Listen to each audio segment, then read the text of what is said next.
Halo semuanya, selamat pagi semuanya. Kembali lagi di channel Fatullah Jarkasi, Spreading, Challenging, Winning. Ya, untuk pagi hari ini kita melanjutkan tema. Ya, temanya adalah istilah ma'rifat dalam tasawuf. Ya, ma'rifat dalam tasawuf. Apa itu ma'rifat dalam tasawuf? Ya, kita coba diskusikan pada pagi hari ini tentang apa itu ma'rifat ya. Saya mulai dengan mengutip pernyataan dari seorang tokoh nanti. Ya.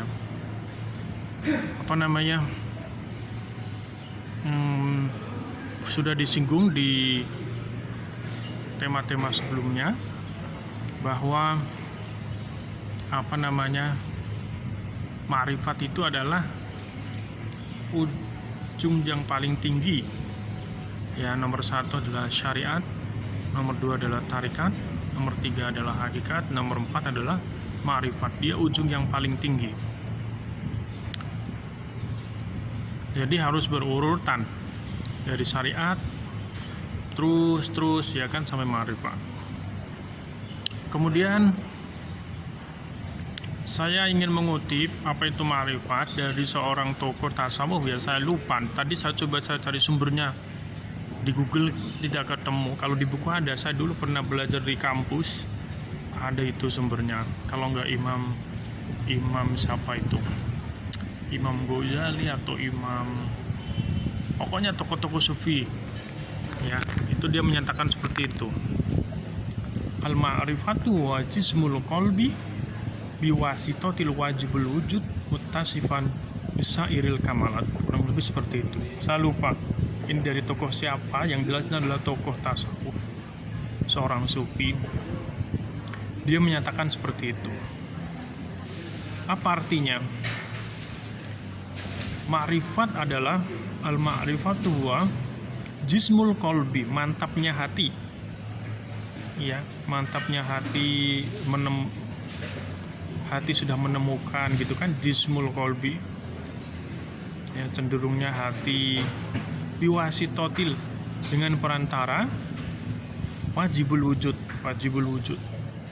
Jadi dengan melalui pengamatan, dengan melalui introspeksi, pendengaran, penglihatan, perasaan, wajibul wujud itu. Untuk menemukan wajibul wujud seperti itu kurang lebih caranya. Mutasifan, dengan berbagai sifat yang ada. Ya, sifat yang ada. Bisa iril kamalat, dengan beraneka ragaman kesempurnaan. Ya, secara istilah-istilah tadi sudah cukup paham ya, bisa dipahami ya. Ma'rifat itu seperti itu, pernyataan seorang sufi. Jadi bagaimana kesimpulannya? Sepertinya ini general banget nilai-nilainya atau maksud dari yang disampaikan dari tokoh sufi ini. Saya lupa tadi siapa. Tadi saya coba googling nggak ketemu. Kalau di buku ada, dulu saya pernah belajar di kuliah S1. Dan sering disebut dosen saya itu waktu. Ini sepertinya tidak terkhusus kepada agama Islam saja nilai-nilainya ya. Nilai-nilainya ini bisa kita pakai di banyak agama, bahkan banyak ideologi, banyak negara. Ya, saya ulangi lagi. Al-ma'rifatu huwa, apa gitu? Ma'rifat adalah jismul qalbi, mantapnya hati. Jismul qalbi. Ya. Biwasitatil wajibul wujud, dengan perantara wajibul wujud. Wajibul wujud itu ya hal-hal yang tampak itu dipelajari, dikaji, diamati dengan alat, dengan apa gitu kan. Mutasifan, dengan berbagai sifat. Ya, sifat bisa juga ilmu kimia, ilmu fisika ya kan, psikologi, antropologi. Bisa iril kamalat, dengan segala sifat-sifat kesempurnaannya tadi. ya sekali lagi ini nilainya general banget, bukan mengasuh pada agama tertentu, terkhusus Islam, tapi bisa mengarah ke banyak agama, bahkan ideologi atau negara. Iya, benar nggak? Kalau nggak benar, kalau ada pernyataan komen, boleh di komen di kolom komentar. Ya, itu. Nih, saya mau kasih contoh realnya, ya.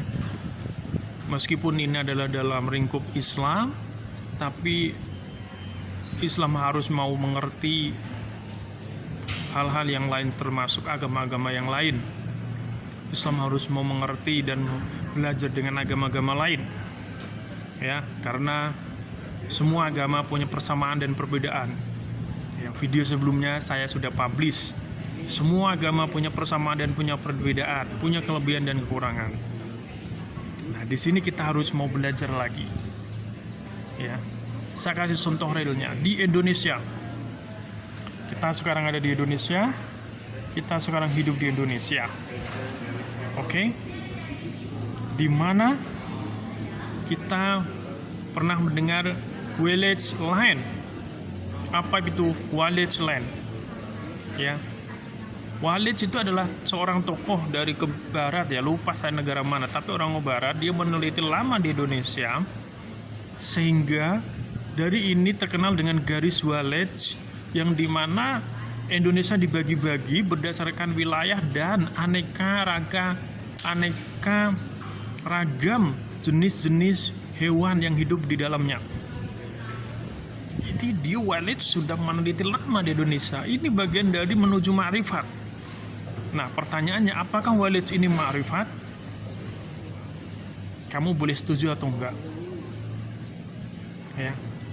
Kalau saya pribadi menyatakan Walid ini sudah ma'rifat, karena dia sudah memenuhi apa yang disampaikan oleh tokoh-tokoh sufi tadi. Al-ma'rifatu wajismul qalbi biwasitatil wajibul wujud mutasifan bisairil kamala. Walid sudah memenuhi itu. Dari Walid kita bisa menemukan dan kita bisa mengkonfirmasi, khususnya yang ada di Indonesia, bahwa hewan-hewan yang ada di Indonesia Timur berbeda dengan Indonesia Barat. Di Indonesia Timur dipengaruhi banyak hewan-hewan yang semacam burung apa, burung kasuari, burung indah yang ada di Indonesia Timur. Di sana nggak ada gajah, kerbau, banteng, badak bercula, singa, harimau, nggak ada di Papua. Saya pernah tanya mahasiswa saya orang Papua, ada burung nggak di sana? Ada harimau nggak? Nggak tahu dia jam nggak tahu, padahal nggak ada. Harimau itu dia sepertinya nggak bisa hidup di sana, ya. Nah, ini kan sebuah misteri gitu loh, gitu. Kenapa harimau nggak bisa hidup di sana? Nggak bisa hidup atau nggak ada orang yang memelihara di sana atau bagaimana ini? Ini kan harus kita teliti lagi. Dan ternyata hewan-hewan besar semacam itu yang ada di Sumatera nggak ada di Papua di sana. Nggak ada ceritanya orang-orang Papua diterkam harimau atau singa di sana, nggak ada. Ya, ini adalah sebuah misteri. Tapi di Papua sana banyaknya adalah burung-burung yang indah. Kenapa? Karena lokasinya sudah dibagi oleh Walid, luar biasa dia. Dari penelitian ini, di tengah-tengah orang Indonesia yang masih sibuk, entah sibuk apa pada waktu itu, ya kan, tahun sekian itu, entah mikirin perutnya lapar atau bagaimana gitu kan, atau sibuk perang antar suku atau gimana pada waktu itu kan. Sekarang kan sudah mendingan, ya, Indonesia cukup maju gitu kan. Nah, itu orang-orang barat termasuk Mr. Walid itu sudah sedemikian, dan saya menyatakan dia sudah ma'rifat berdasarkan nilai-nilai yang sepahami dari tokoh tasawuf tadi. Ya, luar biasa. Nah, jadi apa yang bisa kita ambil terutama dalam Islam? Ya, umat Islam harus mau belajar seperti Walid ini, Mr. Walid. Dia melalang buana, ya, mungkin diberi dana dari negaranya atau enggak, ya kan. Yang terpenting kan dia berusaha untuk meneliti, ya kan, sehingga dia diabadikan dalam buku, mungkin di sekolah dasar ya, menengah mungkin ya, ada namanya Garis Walid. Ternyata Garis Walid itu adalah tokoh yang sudah meneliti wilayah-wilayah yang ada di Indonesia ya.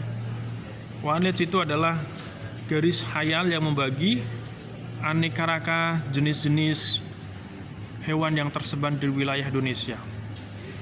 Paling timur banyak burung-burung, ya kan? Nanti yang di tengah semacam komodo, ya kan, rada gede dikit. Yang paling barat binatangnya gede, buas, badak bersula, harimau, singa mungkin, ya kan? Kan banyak cerita orang mana itu harimau masuk ke perkampungan di Sumatera, ya kan? Nggak ada harimau masuk di perkampungan Papua, nggak ada ceritanya. Nah, kenapa harimau tidak bisa hidup di Papua? Ini menjadi misteri ini. Ya kan, apakah di sana ada benteng gaib atau apa? Ini yang harus kita teliti, ya. Ternyata Mr. Walid luar biasa. Dan saya yakin Mr. Walid itu adalah ma'rifat dia dalam ilmu tasawuf. Jadi berdasarkan nilai-nilai yang sudah disebutkan oleh tokoh tasawuf tadi, ma'rifat tidak hanya dimiliki oleh orang Islam saja. Banyak ma'rifat yang sudah dimiliki oleh non-Islam. Contoh diantaranya adalah Walid. Dari nilai-nilai tadi, kamu sepakat atau tidak? Silahkan. Coba dipahami lagi nilai-nilai ma'rifat tadi.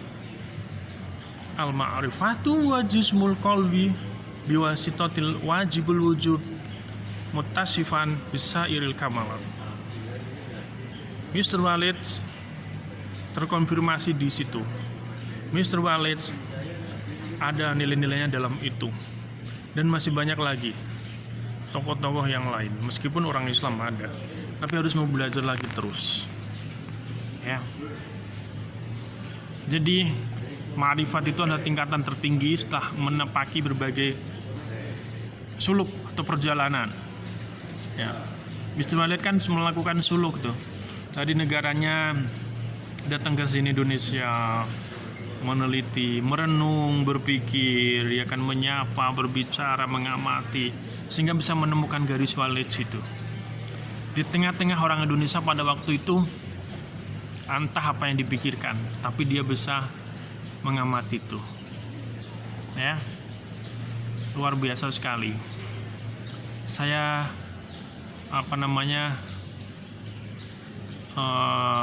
yang mengkonfirmasi bahwa dia adalah orang yang luar biasa, yang bisa menemukan eksistensi Indonesia. Ini harus dicontoh orang-orang Islam, baik Islam yang ada di Indonesia ataupun orang-orang Islam di luar Indonesia, seluruh dunia, ataupun agama apapun, siapapun, ideologi dari negara manapun. Semua agama punya persamaan dan punya perbedaan. Itu yang harus kita ketahui. Ya, jangan jadikan perbedaan adalah sebuah permusuhan. Ya, perbedaan dalam dunia itu diciptakan oleh Tuhan. Untuk apa? Untuk saling melengkapi. Ta'arufu, kan seperti itu. Ya.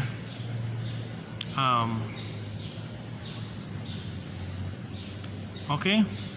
Ya, terima kasih untuk perhatiannya, ya, tentang istilah ma'rifat dalam tasawuf.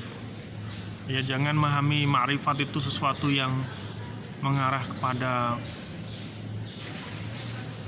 mystic spontaneity. Ya, mystic spontaneity itu saya terjemahkan, wah, dia bisa terbang, dia bisa bikin duit banyak, dia bisa berbicara dengan makhluk halus dan seterusnya secara ini itu. Enggak, itu bisa bohong. Ma'rifat seperti itu, ya. Ma'rifat yang seperti tokoh tasawuf tadi atau Mr. Walid itu ma'rifat yang luar biasa. Ya, dia bisa mempengaruhi peradaban dunia.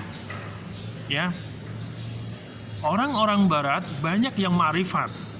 Dia bisa menemukan teknologi informasi yang luar biasa, eksplorasi luar angkasa itu ma'rifat dia. Jangan salah. Karena dia sudah melakukan salik yang sangat rumit.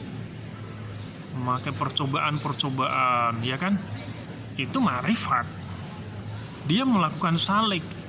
Dia melakukan suluk, maksudnya orangnya salik. Kegiatannya, perjalanannya namanya suluk. Ya. Ya Walid itu, kalau saya diskusi di kelas itu lagi ngetren Walid itu. Malaysia itu punya istri banyak dan seterusnya, itu yang lagi ngetren, nggak tahu itu siapa yang bikin film kan. Nah itu ma'rifat bohong kalau seperti itu. Itu istrinya banyak kan, dia konotasinya dia menuruti hawa nafsu seperti itu kan, dan seterusnya. Kalau dalam film itu ajarannya tidak sesuai dengan syariat Islam kalau dalam filmnya, dan seterusnya. Jangan memaknai ma'rifat secara spontanity. Oke? Ma'rifat yang sudah dilakukan oleh orang-orang barat, dia menemukan untuk peradaban dunia, untuk kebaikan dunia, kedamaian dunia, kejayaan dunia, itu adalah ma'rifat yang sebenarnya, yang diajarkan oleh banyak agama, diajarkan oleh Tuhan kepada makhluknya. Itu orang Islam harus mau tahu dan harus mau belajar dan harus mau mengimplementasikan ilmunya. Ya.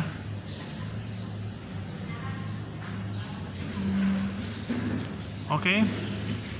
Terima kasih untuk perhatiannya. Saksikan dan tonton terus video-video selanjutnya yang insya Allah akan tayang. Selamat pagi. Bye.